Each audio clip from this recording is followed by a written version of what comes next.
할렐루야. 이 시간 오직 나의 영으로 되느니라 라는 주제로 함께 하나님 말씀 나누겠습니다. 우리가 하나님의 일을 하다 보면은 낙심하게 될 때가 있습니다. 열심히 하려고 했고, 그리고 그동안 너무나 많은 시간을 주님 앞에 드리고자 힘써 왔지만, 그러나 눈앞에 보이는 현실 앞에서 우리의 마음이 낙심이 되고 절망이 되고, 그리고 마음속에 아픔을 가질 때가 있다는 것입니다. 우리가 늘 주를 섬기는 그 시간이 행복하고 즐겁고 그리고 편안하면 참 좋을 텐데, 안타깝게도 그렇지 못할 때가 있다라는 것이죠. 우리의 두 눈앞에 보이는 큰 산이 우리의 앞길을 가로막고 있는 것이 보여지고, 그리고 그것이 불가능하게 보여질 때가 있다라는 것입니다. 성경을 보면 하나님 앞에 평생을 신실하게 보냈던 충성된 하나님의 종들에게도 이와 같은 모습이 나타날 때가 있었습니다.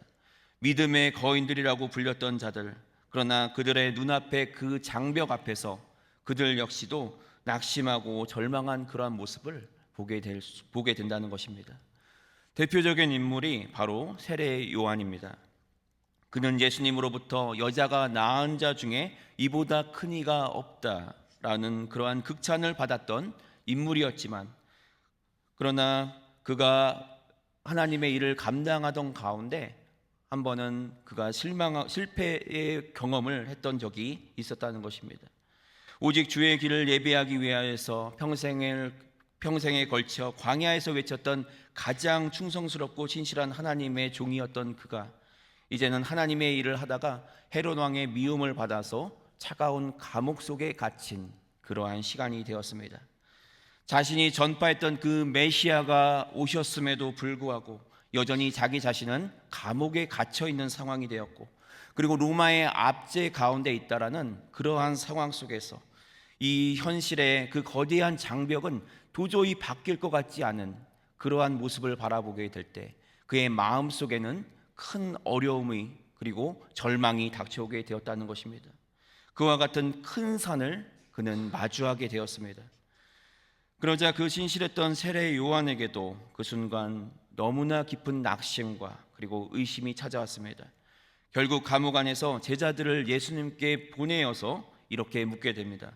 오실 그이가 당신이오니까 우리가 다른 일을 기다리오니까 라고 물었던 것입니다. 그 위대한 선지자였던 세례 요한조차도 이와 같이 눈앞에 갇힌 그 상황 속에서 인간의 한계가 바로 그 큰 산 앞에서 너무나 절실하게 보이는 그러한 모습을 보여주고 있었던 것입니다. 이처럼 지금까지 신실하게 주의 일을 감당해 왔으나, 그러나 지금은 내가 할 수 있는 것을 아무것도 발견할 수 없는 그러한 절망의 시간, 눈앞에 큰 산이 보이는 가운데 낙심하게 된다는 것입니다. 우리의 섬김과 감당하는 사역 속에서도 이러한 여러 가지 어려움들을 경험해 보신 적이 다 있으실 것입니다. 우리가 인간으로서 관계의 그 어려움을 느낄 때도 있습니다. 그 관계의 어려움 속에서 때로는 배신감이 들기도 하고, 그리고 상처를 입기도 합니다. 재정적인 어려움 속에서 내가 도저히 감당할 수 없는 그 한계를 느끼게 되기도 한다는 것입니다. 때로는 육신의 연약함을 우리가 느끼면서 우리가 도저히 알 수 없는 그러한 미지의 영역의 그 한계를 우리는 또한 느끼게 되기도 합니다. 이런 큰 산과 같은 장애가 우리의 눈앞에 나타날 때 우리가 어떻게 그 큰 산을 넘어갈 수 있겠느냐라는 것이죠. 오늘 본문에 등장하는 스가랴 선지자와 그리고 이스라엘 백성들이 마주했던 현실 역시 바로 그러한 모습이었습니다. 바벨론 포로에서 돌아와 이제 하나님의 성전을 재건해야 하는 그 상황 속에서 눈앞에 보이는 그 상황은 도저히 넘을 수 없는 큰 산이 그들의 눈앞에 보이는 그러한 모습이었다는 것입니다. 주변 이방 민족들의 끊임없는 군사적인 위협이 성전의 재건을 방해하였고, 그리고 엎친 데 덮친 격으로 극심한 가뭄과 기근 속에서 재정적인 큰 어려움을 겪게 되었습니다. 사방이 꽉 막혀버린 절망적인 상황이 무려 16년 동안이나 지속되자 백성들의 마음속에는 이제 우리는 안 된다, 우리는 이 모든 것들을 감당하는 것이 불가능하다라는 그러한 낙심이 들게 되었습니다. 이와 같은 큰 산 앞에서 스룹바벨과 그리고 스가랴는 완전히 손발이 묶여버린 그러한 상황이 되고 말았던 것입니다. 오늘 본문의 말씀에서 스가랴에게 이제 하나님께서는 5번째 환상을 그의 천사를 통하여 보여주시면서 사람의 눈에 보기에는 큰 산과 같이 보여서 도저히 넘을 수 없이 보이는 그 거대한 장애물을 둔 그 상황, 그 힘들고 어려운 상황을 어떻게 우리가 넘어갈 수 있는가, 그것을 어떻게 우리가 견뎌내고 이겨낼 수 있는가에 대한 그 메시지를 주고 계십니다. 이 새벽 오늘 말씀을 통하여서 하나님께서 우리에게 주시는 참 소망을 깨닫고 그리고 새로운 희망을 다시 한번 회복하며 나아가시는 저와 여러분들이 되어지시기를 주님의 이름으로 축원드립니다. 그렇다면 하나님은 오늘 이 새벽 큰 산 앞에 선 우리에게 어떤 소망과 힘을 공급해 주시는가? 첫째로 오직 하나님의 영을 의지하라 라고 말씀하고 있습니다. 사람의 생각으로 힘과 능력은 인간이 가진 조건이나 그리고 자원이나 혹은 재능 그리고 환경을 말할 것입니다. 그러나 하나님의 성전 제공과 그리고 우리 삶의 영적 회복은 사람의 계산이나 노력의 한계를 뛰어넘는 오직 여호와의 영을 통해서만 그것이 가능하다라고 말씀하고 있는 것입니다. 오늘 본문 6절에 말씀합니다. 그가 내게 대답하여 이르되 여호와께서 스룹바벨에게 하신 말씀이 이러하니라. 만군의 여호와께서 말씀하시되 이는 힘으로 되지 아니하며 능력으로 되지 아니하고 오직 나의 영으로 되느니라. 아멘. 세상은 세상의 힘들을 의지하고 그리고 그것을 자랑하고 그리고 말하라고 하지만, 그러나 하나님의 사람들은 무엇을 자랑하며 어떠한 능력을 의지해야 되는가라고 했을 때 바로 하나님의 영으로만 그것이 된다라고 말씀해 주고 있는 것입니다. 여러분들께서는 지금도 무엇을 의지하며 살아가고 계십니까? 지금 감당하고 있는 여러 가지 사역들과 그리고 섬김 속에서 혹은 세상을 살아가면서 눈앞에 닥쳐오는 여러 가지 현실적 어려움 속에서 무엇을 의지하며 살아가고 있느냐라는 것입니다.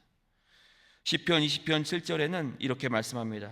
어떤 사람은 병거, 어떤 사람은 말을 의지하나 우리는 여호와 우리 하나님의 이름을 자랑하리로다. 아멘. 여러분, 이 말씀을 믿으시기 바랍니다.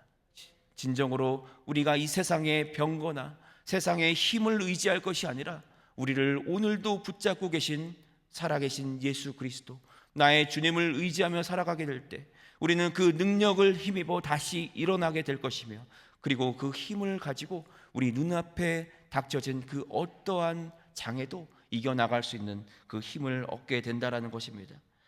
골리앗 앞에서 모든 이스라엘 군대가 두려워서 떨고 있을 때 하나님의 사람이었던 어린 다윗은 무엇이라고 담대하게 선포했습니까? 사무엘상 17장 45절에 이렇게 말씀합니다. 다윗이 블레셋 사람에게 이르되 너는 칼과 창과 단창으로 내게 나아오거니와 나는 만군의 여호와의 이름 곧 내가 모욕하는 이스라엘 군대의 하나님의 이름으로 내게 나아가노라. 아멘. 사랑하는 성도 여러분, 진정으로 우리가 이 세상을 살아가는 가운데 닥쳐오는 모든 어려움과 그리고 큰 산과 같은 그 장애를 바라볼 때마다 우리는 진정으로 하나님의 이름으로 내가 나아가겠노라, 그러한 다짐을 가지고 그것을 선포하며 믿음으로 나아가는 우리의 모습이 되어져야 할 줄로 믿습니다. 여러분들 어렸을 때 연을 날려보신 경험이 있으십니까? 저도 어렸을 때 연을 만들어서 가오리연 그리고 방패연을 만들어서 날려보았던 그러한 기억이 있습니다. 바람이 전혀 불지 않는 날에 연을 날리려고 숨이 차도록 운동장을 이리저리 뛰어다녀 봐도 아무리 힘껏 뛰어도 그 연이 잘 날아오지 않는 것을 경험해 보셨을 것입니다. 조금 뜨는 것처럼 보이다가도 바로 땅바닥으로 곤두박질 치는 그러한 연의 모습을 바라보면서 우리가 연을 날리는 것도 나의 힘으로 하려고 할 때는 그것이 불가능하다라는 것을 깨닫게 됩니다. 인간의 힘과 그리고 능력으로 주의 일을 하려고 할 때 우리는 그러한 한계를 경험하게 된다라는 것입니다. 하지만 강한 바람이 불어오면 어떻게 됩니까? 가만히 서서 이제는 연줄만 붙잡고 있어도 연은 하늘로 이제 올라가게 된다라는 것입니다. 그것이 바로 연을 날리는 방법이라는 것을 우리는 기억해야 될 것입니다. 우리가 낙심하는 이유가 무엇인가? 그것은 바로 여전히 나의 힘과 그리고 나의 능력으로 내가 가진 물질로 모든 일들을 해결하려고 할 때 우리는 그와 같이 지치고 그리고 그것을 감당할 수 없는 그 한계를 느낄 수밖에 없습니다. 그러나 살아계신 하나님을 바라보며 오직 나의 영으로만이 그것이 되느니라 하신 그 말씀을 의지하며 하나님께 모든 것을 맡기고 나아갈 때 하나님께서는 그것이 하나님의 뜻이라면 그리고 하나님이 원하시는 일이라면 반드시 하나님의 능력으로 이루어진다라는 것을 말씀해 주고 있습니다. 그렇기 때문에 우리는 이 새벽 다시 한번 우리의 힘을 빼고 살아계신 하나님의 능력으로 하나님의 영이신 성령이 우리 안에 충만하게 임하여서 하나님의 능력이 나타나는 그러한 삶이 우리의 삶 속에 나타나는 그러한 축복을 누릴 수 있어야 될 줄로 믿습니다.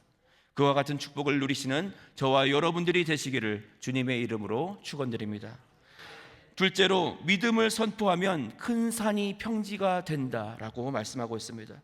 스룹바벨과 스가랴 앞을 가로막은 대적들의 방해와 그리고 재정적인 한계 그리고 백성들의 그 낙심은 인간의 힘으로는 감당할 수 없는 그러한 큰 산과 같은 것이었습니다. 나라의 허락도 떨어지지 않았고 그리고 돈도 없었고 그리고 사람들의 마음도 모두 닫혀 있는 그러한 상황이었던 것입니다. 그러나 하나님의 영이 임하시자 그 거대한 장애물은 이제는 아무것도 아닌 평지가 되고 말 것이다 라고 하나님께서는 말씀하고 있습니다. 오늘 본문 7절에 이렇게 말씀합니다. 큰 산아 내가 무엇이냐 내가 스룹바벨 앞에서 평지가 되리라. 그가 머릿돌을 내놓을 때에 무리가 외치기를 은총이 그에게 있을지어다 하리라 하셨고 아멘. 하나님은 큰 산 앞에서 우리가 도망치거나 낙심하지 말라고 말씀하셨습니다. 그럴 것이 아니라 오히려 그 산을 향하여서 내가 무엇이냐 이제는 내가 평지가 될 것이다 라고 선포하라고 말씀하고 있는 것입니다.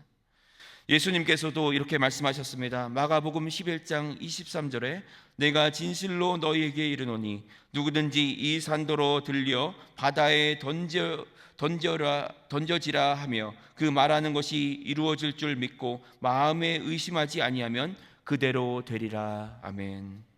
우리가 큰 산을 바라보면서 주저앉고 그리고 슬퍼하고 그리고 절망할 것이 아니라 오히려 예수의 이름으로 산을 향해 담대하게 명령하라 라고 주님께서는 말씀하고 있는 것입니다.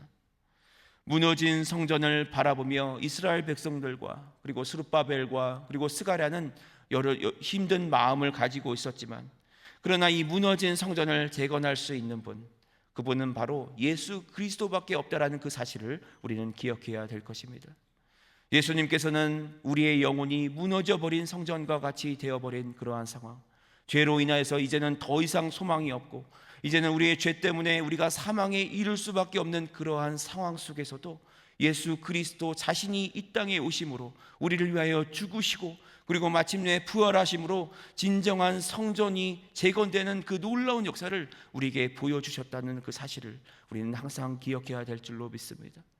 이제는 우리가 예수님께서 이루신 그 성전을 바라보면서 우리 안에 계신 주님을 바라보며 이제는 더욱더 담대하게 믿음으로 나아갈 수 있어야 될 줄로 믿습니다. 방안이 아무리 칠흑같이 어둡다고 해서 사람이 빗자루를 들고 어둠을 쓸어대거나 어둠아 물러가라 한다 해도 그 어둠은 절대로 사라지지 않습니다. 우리가 그 어둠에서 헤쳐나올 수 있는 방법은 그저 묵묵히 다가가 불을 켜는 그 스위치를 켜는 것 그것밖에 없다는 것을 우리는 기억해야 될 것입니다.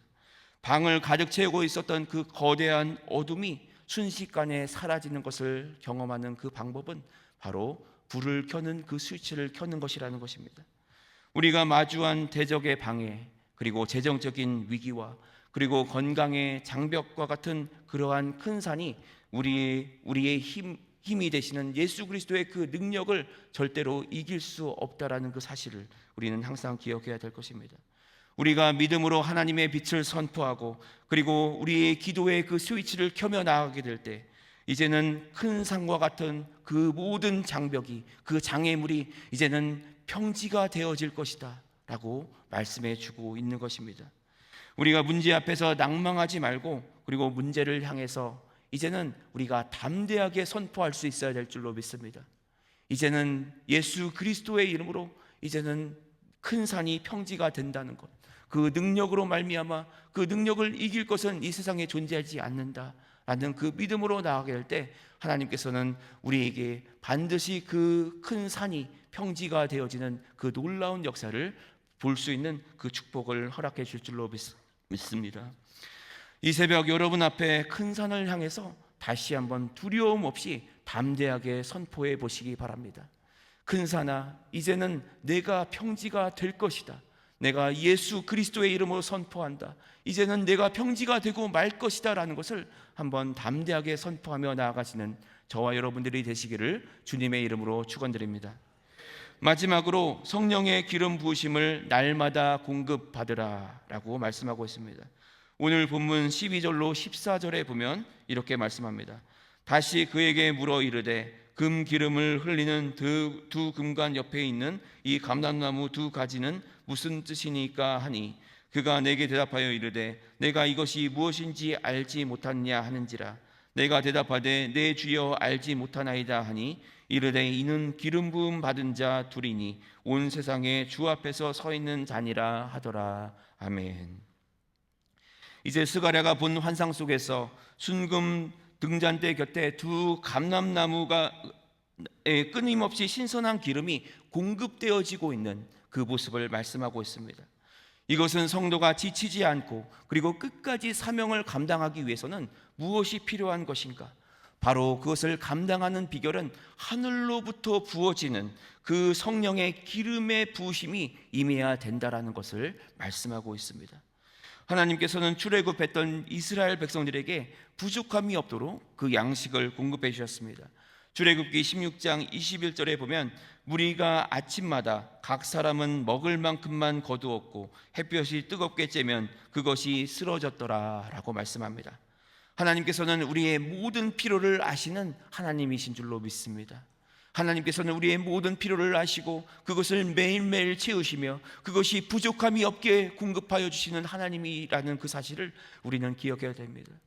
더욱이 우리가 하나님의 일을 감당하기 위해서는 나의 힘으로 그리고 나의 능력으로 감당할 수 없음을 깨닫게 될 때 우리는 하늘로부터 위로부터 내려오는 그 기름을 받아서 그 기름 부으심을 받아 하나님의 일을 감당할 수 있는 그러한 모습이 되어져야 한다는 것입니다. 그러나 기억해야 할 것은 우리가 지금 본 이 출애굽기 말씀처럼 어제의 은혜로 우리가 오늘을 또다시 살 수가 없다는 것입니다. 이스라엘 백성이 아침마다 신선한 만나를 거두어서 그것을 먹을 수 있었던 것처럼 우리 역시도 매일매일 새벽마다 우리에게 공급해 주시는 이 영혼의 양식을 공급받아야 된다는 것입니다. 오늘 이 새벽 우리에게 허락하여 주시는 위로부터 공급해 주시는 그 기름으로 충만함을 받으시는 저와 여러분들이 되어지시기를 주님의 이름으로 축원드립니다. 한 주간의 삶에 우리에게 가장 필요한 것이 무엇인가? 다시 한번 하나님이 부어주시는 그 기름으로 우리의 영혼이 적셔지게 될 때 우리는 살아계신 주님을 바라보며 이제는 그 능력으로 다시 한번 우리가 힘을 내서 하나님의 일을 담대하게 감당할 수 있는 그러한 모습이 되어질 줄로 믿습니다. 우리가 주님 곁에 붙어서 이제는 공급받아 이제는 새로운 빛을 비출 수 있도록 이제는 우리에게 부어주시는 그 기름의 충만함을 받을 수 있어야 된다는 것입니다. 본문의 순금 등잔대는 스스로 빛을 내는 등이 없었습니다. 오직 좌우로 감람나무로부터 그 파이프를 통해서 실시간으로 그 기름을 공급받고 있다는 것을 보여주고 있고 그리고 그 공급받은 기름을 통해서 불을 밝히고 있는 그러한 모습을 보여주고 있습니다. 우리가 하나님의 능력을 공급받지 않는다면 우리도 한순간도 우리 역시도 한순간도 우리가 하나님의 그 불을 밝힐 수 없다라는 그 사실을 우리는 기억해야 될 것입니다.